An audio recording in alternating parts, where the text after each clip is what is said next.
Hey, this is John Leon Guerrero. Our guest today is our pal Phil Green. Phil is a devoted husband, and he and his lovely wife Jennifer have a beautiful family. They're almost annoying, they're also damn cute. We met Phil through Brad Hutchings, shout out to Brad, and we all know each other through Jay Moore. And since we met Phil, he's been diagnosed with ALS. I'm sure you've heard of it or heard it called Lou Gehrig's disease, but in case you don't know, the disease causes the death of neurons that control voluntary muscles. So what does Phil do about it? Well, he looks it square in the face and he goes after it head on. He's naturally a connector, so he's going to work to help all of the folks and organizations out there who fight the disease separately to align on the commonalities of their missions. I'll let Phil tell you about it, but I just wanted to preface the episode by introducing Phil as a pillar of strength, an example of cool, and a sometimes ring announcer and co-host of the Break It Down show, and most of all, someone we look up to and we're very proud to call our friend. Today, he's our guest on the show. Ladies and gentlemen, Phil Green. Lions Rock Productions. This is Jay Moore. This is Greg Cruz. This is Bryce Vine. This is Dexter from The Offspring. This is Nathan This East. is Sebastian Younger. This is Daryl. This is Stuart Copeland. This is Mick Gillette. This is Andy Summit. This is Dr. Bob Greenberg. This is Gabby Reese. This is Rob Bell. Hey, this is John Leon Guerrero. Hey, and this is Pete A. Turner. Hey, this is Phil Green from the I Am ALS podcast, and you're listening to the Break It Down show. And now, the Break It Down show with John Leon Guerrero and Pete A. Turner. This is a very special podcast today. The Break It Down show presents my very, very good friend Phil. We're at the Huesing Ranch, and that's always exciting on a Friday evening with the sun setting and the golden hour, trying to make us middle-aged dudes look handsome. I can see some horse dung right there. Exactly. It's legit. I had that imported. We don't actually have horses. I just brought horse dung in for Phil. Instagram Ranch, where everything is staged.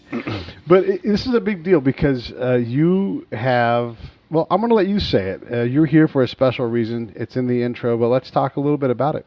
Well, not many people know, but in August, the end of August, August 29th, actually, I got an official diagnosis from USC Keck, a doctor at USC Keck, that I've been diagnosed with ALS. Started exhibiting symptoms about 2 years ago, but it takes a while to get a diagnosis, and started seeing doctors in February, and took till the end of August to get my first diagnosis, which is actually from my second opinion doctor.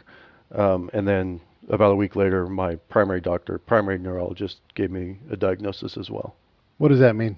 Well, so ALS is, I'm not going to call it Lou Gehrig's disease because nobody knows who Lou Gehrig is unless you're over the age of 45. And my kids have no idea who Lou Gehrig is, and so I'm not going to propagate that brand of formerly known as Lou Gehrig's disease. Yeah, there are a lot of people that, like Dwight Clark, had ALS and died from ALS. I would rather call it ALS. In places outside of the United States, it's called MND, for motor neuron disease.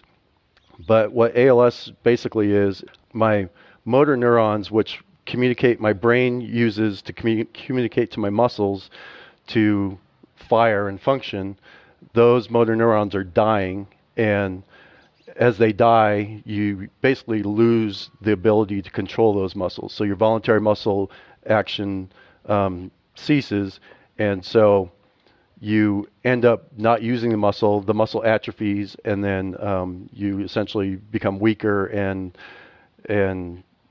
really in my case, it's affecting my limbs first. So my hands are weaker than they used to be. My legs are weaker than they used to be, and then it will affect my ability to swallow and my ability to breathe on my own. And so, yeah, it's not a good diagnosis. There's currently no cure for ALS. I feel like I'm doing a lot of talking. No, well, you're the one that has ALS, and we're trying to understand that, so it's okay. Yeah, and so part of my goal, I feel like I have a new purpose in life, and I feel like... Well, before we get into that, let me back you up a little bit. So from going through this process with you, one of the things that struck me was that you don't necessarily take a test, and if it comes back a plus sign, you've got ALS, or if it doesn't, you don't. It's more of a process of elimination.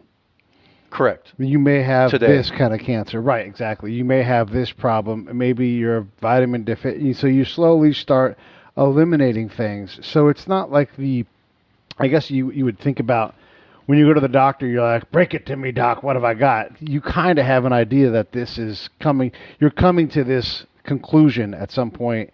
And so it's not the big news. It's news that you get over time. Correct. Yeah. So my first symptoms about 2 years ago, I started having twitching in my triceps, and I didn't notice it. My wife noticed it. She's like, "Can you feel that?" And I'm like, "No, feel what?" She's like, "Your muscles are twitching in your tricep." And if you can think of, if you've ever seen any muscle stimulators where they send an electrical signal into your muscle and basically force it to contract, that's basically what my triceps were doing. And you know, I wasn't controlling it. It was just basically contracting on its own.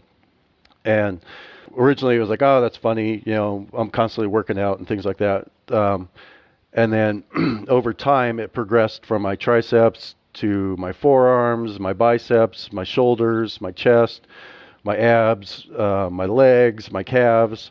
And so basically my body is one big twitch, right? So at any given moment, my body's twitching in, you know, multiple places. Is that maddening? Oh, I mean, I don't even notice it anymore. But so in my line of work, I would go out and present to clients and things like that, and I'm in meetings, and my arm's just sitting there twitching nonstop, and it's kind of hard to disguise and things like that. So that I was a little, I guess, self-conscious about what was going on there. Didn't really know what was going on, and about February timeframe, my wife and I realized that maybe I should go to a doctor. This is not getting better. Right. I've tried vitamin supplements to see if I was vitamin deficient, potassium, etc., and nothing seemed to work. I quit drinking coffee for probably 2 or 3 weeks.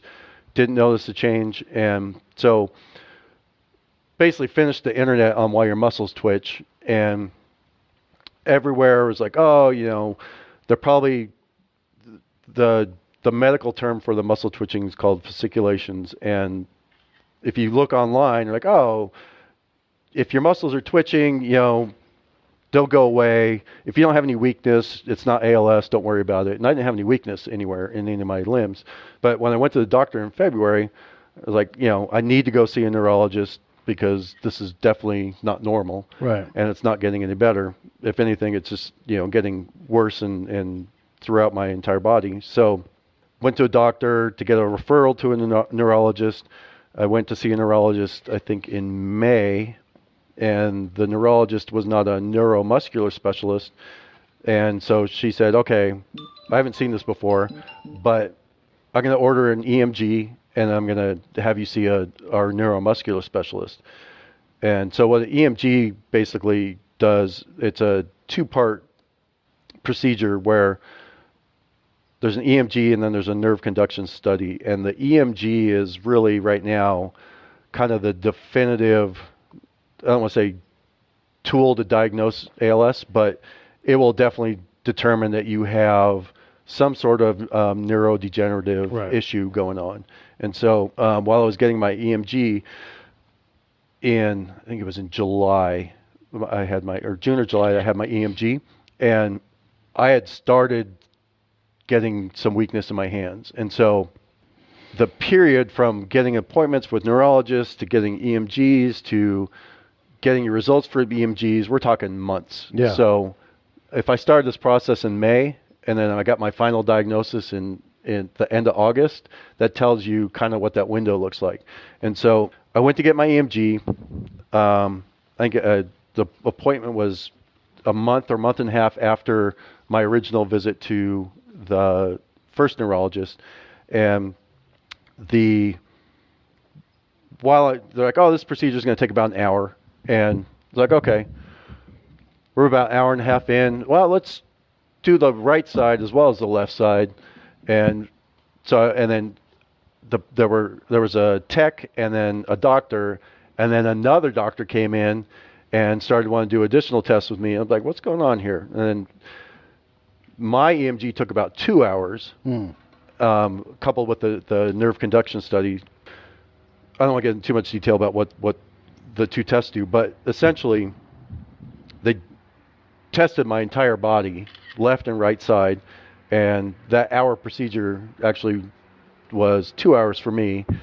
And they're like, oh, okay, call the doctor. The doctor should be able to tell you your results in, within 2 days or something like that. So I called in 2 days later.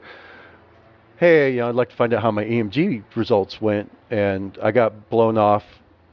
Like, oh, you have an appointment scheduled with our neuromuscular specialist, and he'll review the results with you. I go, well, that's not for like another month that I have my appointment. Yeah. And at this point, you have a pretty good idea that ALS is a strong possibility? Or? Now that I'm getting weakness in my hands. So when I went in to get my EMG, so I noticed that my things were getting a little more difficult. And the first thing I noticed I couldn't do that I normally do was cut my fingernails. And just as crazy as that sounds, I didn't have enough strength in my hands to close the clippers to cut my fingernail. I was like, that's not normal. Right. So I told the person that was administering the EMG that, hey, I seem to be having issues cutting my fingernails. Little did I know that that's one of the first things that someone that has ALS, I don't want to jump too far ahead in the story, but I've made a lot of friends in the ALS community since I've been diagnosed, and almost every single person, they tell me, oh yeah, I had troubles cutting my fingernails. Yeah. Okay, doctor never told me that, oh, you having troubles cutting your fingernails? Yeah. Yeah, maybe that's ALS. Everyone was What happened when you were cutting your fingernails? Like, cut the skin? No, you just don't have enough strength to actually, I can't pinch the clippers to cut the nail.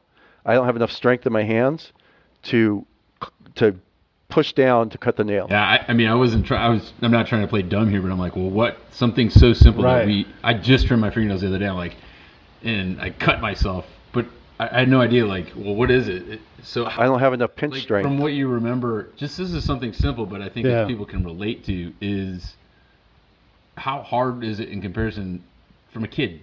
It's effortless. Right. Clip your fingernails. And now, what does it feel like? It takes me about a half hour to cut my fingernails. Is it harder physically to squeeze down, or just take I can't squeeze down. So I've had to modify. I have to put my clippers on my knee and push down, because I have strength in my shoulders, and I use my whole hand to push down on the clippers that are basically on my knee. And so I use the force of my knee and the force of my hand down on the clipper to cut my nails. He's sort of doing a slap chop technique. Yeah, I can't. I don't have enough pinch strength in my fingers to cut the nails on both hands. And so that was the first indicator that something was. At the time I got my EMG, I could still cut my nails, but it was difficult. Now I can't. Forget it. I can't cut with clippers. I want to jump in and ask you. So the diagnosis has come, and I remember going through this with you. It's pretty obvious that whatever it was, if it wasn't ALS, wasn't going to be good news. But it was also, for me, frustrating that, oh, I got an appointment in 6 weeks. Right. It's like, yeah, chop, chop. Like, this stuff, it takes people quick if it goes untreated, depending on the kind that you have. Is that correct? Correct. Well, and so I think the important thing to note is the average lifespan or life projection after diagnosis is 2 to 3 years. So think about that now, where it takes 6 months to get diagnosed. Yeah. And you might have 2 or 3 years on average. Yeah. And you're losing a large portion of that on wait time. Correct. Diagnosis time. Granted, there's really no treatment either. So, but you could be, there's no treatment, but there kind of is treatment. So, I don't want to jump too far ahead on that side, but so just to kind of wrap up on my diagnosis story, the diagnosis is a little bit of a painful process. They take blood, they do all these tests. I think I had 12 blood panels. They look for different types of cancer, certain types of immune issues, and there's vitamin deficiencies and everything. Yeah. Right. And all my panels came back normal, and during that period, and you were kind of riding along in the process, you're hoping that a panel comes back and says you have cancer. Yeah. So right? you have something to because now you can cure cancer. Right. I can't cure ALS. Right. So for the ALS diagnosis, more or less is a death sentence because you don't really have the hope you have to survive is not, you're not going to get cured.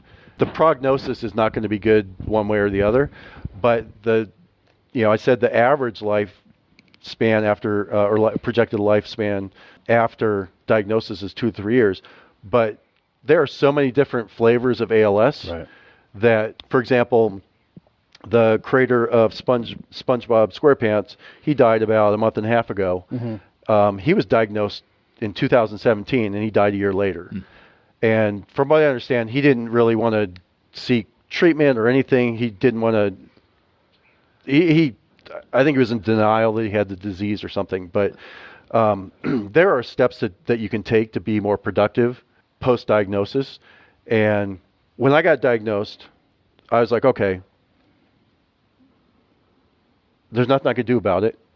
And you know me, I'm a pretty positive person. Yeah. So I'm like, okay, how can I find the positive in this? And can I take this terrible news and do something with it? And so I immediately just started building relationships in the ALS community to see where I could make a difference. And I'm not a neuroscientist. I'm not going to find a cure, but can I use my small sphere of influence to have some impact on fundraising for research or fundraising for services and things like that? So I've been busy, kind of my new purpose and my new job. Let's talk about that human factor for a second, because I've known people in the last year as friends of mine, and you as friends of mine sitting here, that have gotten the worst news you could possibly get at a very early age. I mean, we're all the same age, and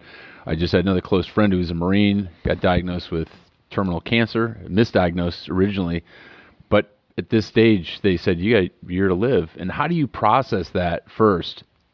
How do you share that with your family in that same question? And then as you continue to lead as a leader, to help others that will follow in this wake, in the midst of a cure, in lack of a cure. And then in the same regard, how does your family deal with not only the news, but you dedicating a portion of your remaining time here, knowing it's short? I mean, it's happening. There's no way to dance around that issue. Yeah. And that's sobering. But how do they also deal with you dedicating a portion of your time to helping others instead of just diving into the family and smothering them with your attention and love? Right. Well, good questions. My kids still have to go to school. My wife still goes to work. So my new job basically is to make a difference in the fight against ALS. In fact, I'm creating a nonprofit. My nonprofit's going to be called Make a Difference Against ALS.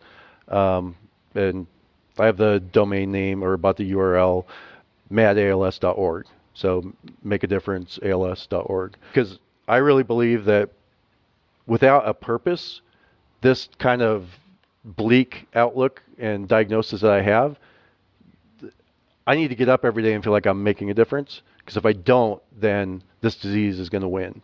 And I need to, shortly after I was diagnosed, I was like, okay, I reached out to some top researchers. Since I played college football and soccer my whole life, I've experienced some brain trauma, and I reached out to leading scientists that are dealing with brain trauma and causal relationships between brain trauma and ALS, and built relationships with them. I'm participating in a study at University of California, San Francisco, with a team up there that's doing research on just that. And so I've had tau protein analysis done. I was injected with radioisotopes, and had my cerebral spinal fluid taken from them to analyze. And they're doing some really good things, not just on that causal relationship, but also they're trying to make progress on identifying these tau proteins that in your cerebral spinal fluid could indicate a diagnosis of ALS. So if they can identify a particular protein in your spinal fluid and can reliably say this person has ALS, now we just took that 6-month diagnosis window. Some people it takes longer than that, and we've condensed it into a single test for a particular protein. So if I can help contribute to their research to get closer to that more streamlined diagnosis, that's great. And so wherever I can make a difference and volunteer myself, that's what I'm doing. I was just at UC Irvine on Wednesday to be screened for one of the most promising treatments is stem cell treatments. And so on Wednesday I was screened for a clinical trial for a stem cell treatment that they would take my stem cells, culture it with a drug called Neuron, and then re-inject those cultured stem cells into my spinal cord. And hopefully those new stem cells would take on the personality of these motor neurons that are dying and be stronger, more vibrant cells that aren't going to die. So the treatment stuff, we got to get into that, and I want to get into the podcast and stuff, but I do want to go back. I mean, this is the moment of humanity, right? Like where you're looking at your mortality, and there's a lot of ways to deal with this stuff, but when you dive into work, how do you also account for, like Scott's question, that the family, there are going to be plenty of time when they're caring for you, when you're not able to, you're sort of trapped in your body, your brain still works, right, but your body won't. There'll be a lot of that time, but how do you also balance out, like, no fooling, you may have, let's say, who knows, 48 months of mobility and verbal communication. How do you make sure that you have that work-life balance? Because it's the shitty lottery, right? Like you win the lottery, you have all this freedom to do whatever you want. You've got freedom in that you don't have to worry about when you're 60, at least so far, right? Right. So how do you sort that? I mean, that's the person sitting there on the bus who's going to work. It's like, holy shit, what would I do in this case? So let's talk to those folks. Right. Well, so what I've tried to do is identify something I can do with each of my kids that they'll remember. So oldest son, who's 15, has played soccer most of his life, has grown up. I'm a Chelsea fan out of London. And so he's grown up to be a Chelsea fan just like me. I'm trying to get us to go to a Chelsea game together while I can. And so I'm trying to identify things like that where I can go do something with each of my kids that they'll remember that I know will be important and meaningful for them. Yeah.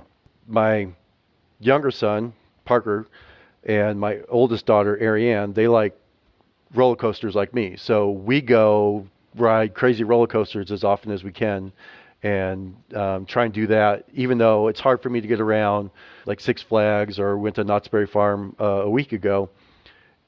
I do it because I enjoy doing that with them, and they have a thrill going and doing that. So I'd like to be able to go visit more parks with them and enjoy that, exploring these crazy roller coasters with them. So I'm really trying to find something that I can do with each of them that they will remember, because what I don't want them to remember is me sitting in a wheelchair, not being able to speak. That's eventually where this disease takes you. Right. So let's see, when was that? 2.5 months ago or so. I went up to Seattle for, during this whole process, like I said, I've been building friends and relationships in the ALS community. One of those people is Steve Gleason. And so I've got to know Steve, and his Team Gleason is his charity or nonprofit or foundation. And then he also helped create something called Answer ALS, where he's bringing researchers together along with patients to collaborate to find a cure. So Answer ALS and Team Gleason had an event up in Seattle to raise money, and they brought in Harry Connick Jr. was the host. Macklemore performed, Mike McCready from Pearl Jam performed, and a couple other people, Lord Huron performed. But anyway, it was a big event to help raise money. So Steve invited a bunch of, we're called PALs, people with ALS. I'm not a big fan of that moniker, but he invited a bunch of pals to come. There were about 25 of us that had ALS in various stages, and so I took my 15-year-old son, Hunter, with me to that, and I think it was the first time that he got to see this is where this disease goes, right? So he met my friend Brian, who's a lawyer in Chicago that was diagnosed a year ago, and we'll get into more detail about what I'm doing with him, but he was diagnosed a year ago. He's not much different than me. He looks normal if you look at him. And then there's other people like Steve. Steve Gleason can't speak. He uses basically a computer screen and uses that. He has eye tracking that where he types basically what he wants to say, and then he voice banked his voice. So it's his voice that the computer assembles the words that he wants to speak and the sentences that he wants to communicate. And so my son got to see, okay, we go from here to, we met a gentleman who was in the Air Force, lives in Texas, and he could still speak, but was in a wheelchair. And so, you could see different stages of where this disease takes you. And what was that like for your son to see that whole time lapse unfolded in front of him? Was it emotional for him? Did he shut down? No, he didn't shut down. And I asked him, I go, do you have any questions? I asked all my kids, do you have any questions about what this is doing? Because I don't really feel like they grasp. I have 4 kids. I asked them repeatedly, like, hey, if you have any questions, don't be afraid to ask me. I tell anybody, if anybody has any questions about ALS, I'm happy to help communicate help clarify any questions that you have. The problem is people don't know about ALS. And so ALS isn't in the forefront of people's minds. Even though we know that Stephen Hawking had ALS, you don't see how Stephen Hawking lives day to day. And you don't see how Steve Gleason, Congressional Gold Medal Award winner recently, lives day to day. And you might see him on the sidelines at a Saints football game or something like that. He'll be on there'll be a feature, I think, next week on the NFL Network. There'll be a feature about him on NFL Network. But the struggles that you go through day to day, nobody really understands it. Like, here's a good example. I went to an event. My Huskies were in the Rose Bowl. We had a football event 2 days before the Rose Bowl. I drove up to LA to go to this event. I wore a button-down shirt, but I didn't want to get my button-down shirt all wrinkly while I was driving in the car. So I got up to LA, went to put my shirt on. I can't button shirts. Yeah. Like, I don't have enough strength in my hands to button a button-down shirt. I could not even do one button on that shirt. I had to go ask the parking lot attendant, hey, man, I know this is weird. This is really weird, but can you help me button my shirt? I have ALS, and my hands are super weak, and I can't button my shirt. He's like, yeah, that was a little weird, but yeah, I'll do it. And so I had to go ask a stranger to help me button my shirt because I didn't think ahead to go. I wouldn't know what to do if someone asked me that. Yeah. There's some people out there that feign disease. Like, there was a thing on news here in LA about a guy that was bedridden and he hired all these nurses. I mean, there's some weirdness, but that would. But think, turning the table around, how uncomfortable that is for you, Phil, to have to ask. Hey, this is John Leon Guerrero, co-host of the Break It Down Show and fellow producer here at Lions Rock Productions. And I'm proud to announce our newest show. It's called Justice. Season 1 is going to be a deep dive into some of the cases I personally worked on as a licensed private investigator, and you'll get a unique view into the criminal justice system that may just challenge some of your personal notions about how it should work and open your eyes in ways you never imagined. So keep your ears open for Justice, a brand new podcast coming in January from Lions Rock Productions to iTunes, Stitcher, and wherever you get your favorite podcasts. Bedridden and he hired all these nurses. I mean, there's some weirdness, but that would. But think, turning the table around, how uncomfortable that is for you, Phil, to have to ask someone to button your shirt. When we were at Six Flags, it took him a long time in the bathroom, and we were at the point where, like, he was prepared to ask me to refasten up his pants. No, to get my pants undone. Like Pete loves buttoning other dudes' trousers up. Really unbuttoning. Like, I have a hard time unzipping my pants. Yeah. So we're looking at tying shoes, doing buttons, using zippers. No. They're all super difficult for me. Getting dressed is one of the hardest things. Putting on a pair of socks, so difficult. Like you wouldn't think it, but I get so exhausted just getting dressed in the morning. That's the hardest part of my day is getting ready. So I modify what I wear. I mean, I'm wearing shoes that have laces in them today, but I've purchased boots now that for work that they're pull-on boots. There's no laces. I have slip-on shoes that I wear most of the time because what I've learned is it's not worth it to struggle to tie your shoes or to button your shirt or whatever. I need to make my life as easy as possible and do the things that you conserve my energy so that I can do the things I need to do instead of waste. I mean, I sat in that parking lot last week or a week and a half. I spent 15 minutes trying to button a button. And I was like, this isn't going to happen. And so that's when I was like, okay, who around can I ask? These parking lot attendants will probably be the least offended or weirded out by me going and asking them. So you also had said before, like, you know, our inclination is to fight like hell, but you were advised like, no, like you've got to take it easy on your body because you don't recover like someone who goes to the gym and works out. And this is not something that you just smash your head into the wall and push harder. Right.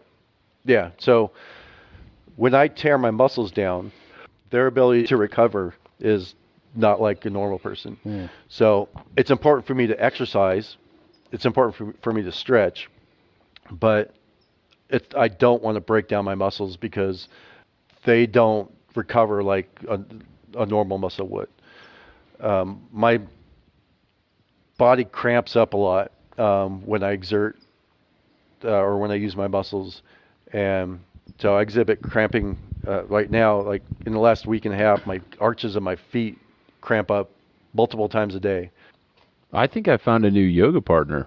Yeah. Come do hot yoga with me. Yeah, I stretch all the time. Like that's. You got to get in the studio with me. Have you ever done it? No. All right, you're coming. All right. I'll try it. Yeah. So I've learned how to adapt. So from a clothing perspective, I try to wear. I mean, I'll wear sweats a lot, but. What about jumpsuits?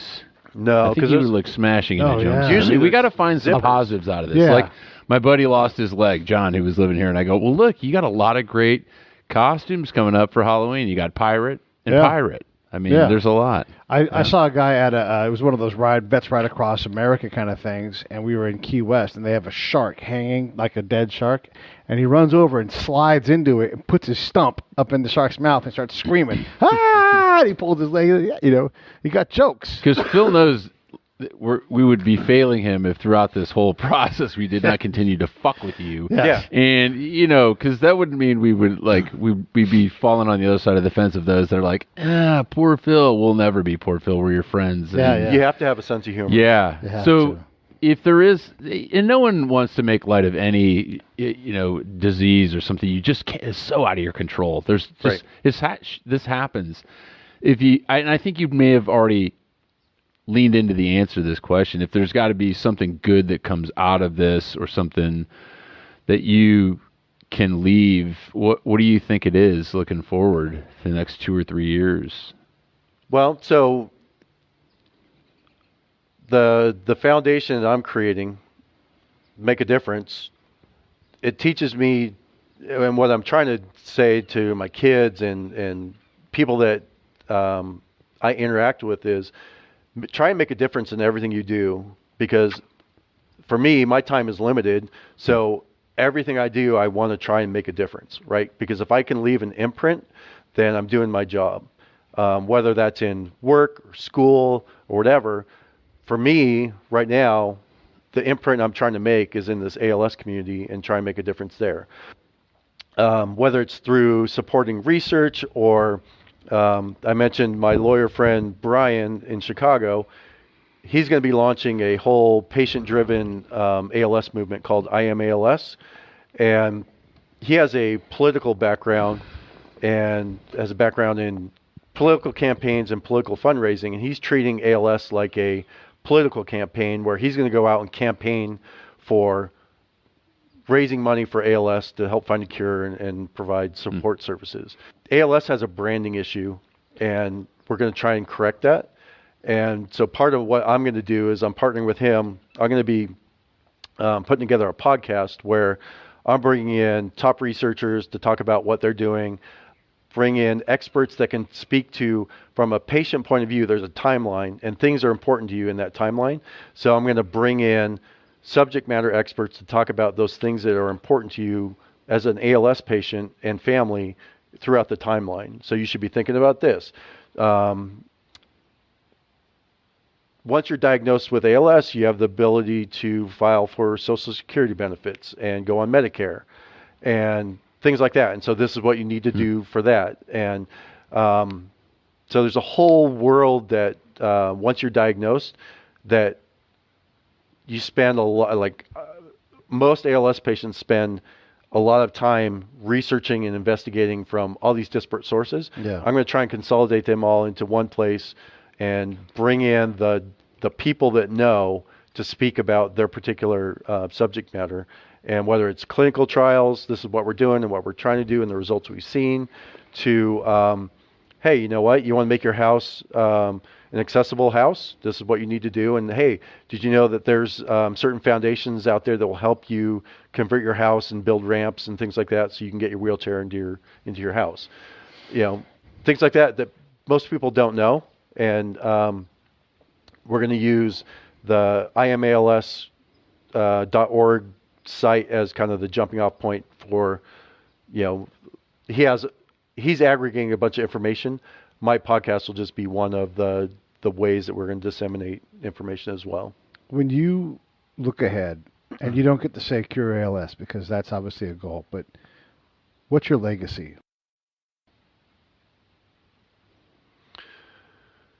That I didn't give up. That I, like I said, just tried to make a difference, and hopefully I can. I think finding a cure for ALS is a good goal, but as Steve Gleason told me, hey man, finding a cure is not going to help me. Right. So what he focuses on with Team Gleason is providing support services and things for people that have been diagnosed, because that's what's important. And there's really a lack of funding to help support in-home care. You're going to need, a full-time caregiver at some point, and the ability for most people to do that, it costs on average between $150,000 to $200,000 a year to keep an ALS patient alive. Jeez. Yeah. So you can imagine not many people can afford to do that without external assistance. What Steve tries to do is help ALS patients be as productive as possible through technology. Yeah. So as far as he's concerned, there is no cure today, but technology is the cure as long as there's no cure. So it allows you to be a productive member of society. You can continue to work. You can continue to, contribute and communicate with people. Without technology, you're kind of just dead in the water, because you can't communicate. You need technology to breathe. You need technology to eat. Yeah. You need technology to get around. So, what are you going to do on those days where you're in bed and that wash of anxiety comes over you where you just don't want to do anything? What's going to motivate you to keep doing that? It's a good question. I don't know. I hope I don't get to that point where I don't want to do something. As long as I'm still mobile and able to move around, I'm going to try and be as normal as possible. At some point, I'm going to be limited in what I can do, and I feel like if I'm only able to communicate through typing in some capacity, that's a perfect time to write a book. So I'll write a book or do something and still try and be productive. Like I said before, as long as I feel like I'm being productive, I'll feel like the disease is not beating me. As soon as I'm not productive, and I think it's fair to say that most ALS patients would feel that way. As long as you're productive and have a reason to be, then you're going to fight. As soon as you don't have a reason to be, then you're giving up. So as long as I have that reason to be, to get up every day, and that's what's going to motivate me. And whether it's, doing something for my kids or whatever, as long as I'm able to still be productive, then, the day that I'm not able to do anything, whether it's interact with my kids in any way or contribute in what I feel like is whether it's a paid work or what I consider work, then that's going to be a hard day to get out of bed. What stokes you up about your future? I get up every day excited to knock down walls and like I said, make a difference. I'm working with Team Gleason and University of Washington and Washington State, for example. We are going to Cougars. Well, so Steve went to Washington State. I went to UW. Oh, okay. And so every year we play football in something called the Apple Cup. The Apple Cup. And so what we're planning on doing is having a fundraising competition for Team Gleason where for a duration or a period before the Apple Cup, we're going to have this competition to see which school can raise the most money for ALS and play on each school's loyalty and egos. And hopefully we can raise a lot of money for Team Gleason and ALS.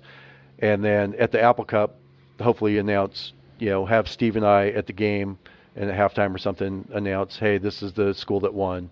And, thank everybody for participating and things like that. So I'm trying to make a difference in that respect. And wherever I can, try and raise awareness, fundraise. I'm going up to Seattle next week. I'm going to be on the Go Huskies podcast, which is the UW Athletics official podcast. And, my goal is to really show people and build awareness around what ALS is and what it does to people. Because I tell you, man, in those punctuated moments where you don't feel like doing it, I'm here right next door to you to be there for you. I know you got a huge support group at home with your immediate family, but I use this word a lot, is capacity, because there's a lot of people that have ALS, not a lot, but of those that do, they can't make an impact. They can't make a difference. And for you to have that in you, to have the capacity to be honest and to just lay it all on the table and tell people you can't zip your trousers and you got to ask El Pedro to zip your fly.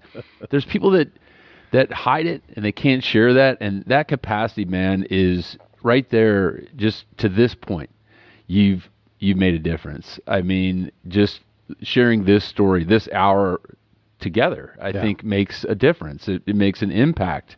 And to do that, I think that you're going to continue to be an inspiration to a lot of people, man. And it makes me proud to be your friend. Thank you. Yeah. Same. Seriously, brother. Yeah. It's odd to me. People keep telling me I'm courageous. I'm like, I have no choice. Like, I really don't. Like, I have to do what I'm doing. Otherwise, I don't have a choice. So, well, I think the choice is what I just kind of encapsulated is you could just keep to yourself and hide everything and keep it to, not everyone wants to air their dirty laundry, but you made a choice. You're going to continue to educate and bring awareness. And that in and of itself is something. There's a lot of people that just do nothing. All they do is complain and they feel sorry for themselves. And that's a natural psychological tendency, because everybody, whether you got ALS or cancer or PTSD, there's a tendency where you just want to feel sorry for yourself. You can feel sorry all day long, but it's not going to make a difference. It's not going to change anything. I think as you move forward, if you've made the mental decision that you're going to help others despite the obstacles that are in front of you, and you can see them, they've been spelled out to you by the doctors, by your friends and family, you're making a difference, man. That's huge. That is huge. And you don't get to say, you can say whatever you want, but it's not that you're not courageous. And Scott and I know about this. It comes in a lot of different flavors. Yeah. The military, guys that have been to war and combat, we do not own words like courage and sacrifice and service. You have those in your lexicon as well, and they come in all different flavors and colors. And your courage and your sacrifice and your service to the ALS community is going to be immense just by doing the pod, by staying connected with Steve and doing the Apple Bowl and whatever it is you choose to do. That's going to make a fucking impact, and that's going to be part of your legacy, I think. In addition to everything you're doing with your kids and your wife and your family and these milestones that you've laid out, that's more than most are willing to do. So you're leading, and you're leading with courage. You're standing in the face of something that's scary, and you're saying, "I'll be goddamned if I'm gonna," and then you just keep that's courageous, man, and it's laudable. And if I think I'm having a bad day, I think, well, shit. A lot of adults, I think, have a problem moving. owning that. Like, I'm being courageous. I'm proud of myself for this. And I'll share an example that just popped into my head watching local news. Is a 8-year-old kid called 911 for his grandfather who was having low blood sugar. And he was an 81-year-old guy, and the kid called 911, and the camera crew's interviewing him. And this kid is so ostentatious, and he goes, "Well, I'm just glad I could help my grandpa. And I'm proud that I called 911." And that unvarnished dialogue from an 8-year-old that, kids don't lie. He said, "I'm proud of myself." And I was like, he should be proud of himself. That's the first thing that popped into my head. And adults, I think, we have this, I don't know, what's the word I'm looking for? I mean, we're just too humble at times, and we don't take a lot of credit or stop to recognize the moments where we have made a difference or an impact at some point, and really take stock of that. I'm guilty of it myself. Sure. I'm sure. We all do it. Tell us your website one more time. So it's not up and running yet, but it's going to be MADALS, MADALS.org. I'll get it up and running soon. But thanks to the folks at Charity on Top, they helped give me some guidance on setting up my nonprofit and things like that. So, yeah, Kathy and Marcel are awesome. Are we going to find a new acronym other than PALS? Is that going to be a goal? Oh, it's just Let's do that. Will it upset people? We don't. Probably. I mean, I'm new to the community, but I just, here's a new guy. He wants a new acronym. Could it be WALS? Like, woo, ALS. Let's get after it. I don't know. It just FALS. Fuck ALS. Yeah. Like cancer got that one already. It's just. Shit. I mean, I don't know. It just maybe it'll grow on me, but I was like, pals. What? No, that just. I don't want to be a pal. Mm-hmm. But it makes sense. Person with ALS, but. When Gleason first, used that, I was like, pals? Like, okay. We're all pals around here. I'm probably not going to use that, but right. I got to call my pal today. I call my ALS friends my unfortunate friends. It's unfortunate that the circumstances had us meet, but I'm glad that you're my friend. You're my unfortunate friend. And I've met a lot. There's a guy I'm meeting with next Wednesday after my occupational therapy session. Pat Dolan lives up in Redlands. Going to meet with him. There's a guy, Anthony Carbajal, who lives in Murrieta that I try and get together with as often as possible. And I try and learn from these folks as much as I can, and then take from what I hear from them, and then see, okay, is there a gap that's not being filled in this ALS community that I think I can fill? And that's part of what my role is. What's the name of the podcast going to be? Well, so I was going to go with proposed title. I have a working title of Diagnosis ALS, but I think I'm going to partner with my friend Brian and his organization I Am ALS, and I think we're just going to throw it under the I Am ALS umbrella and just be the I Am ALS podcast. Throw a swear word in there and people will definitely tune in. I don't know what it is. Put a fuck or shit on the cover of a book this day. It hits the New York Times bestseller list. So just something to consider. Just a little, Look, Gage. Hey, thanks for sharing today, man. And thanks for having us out. Let's do some more stuff. Yeah.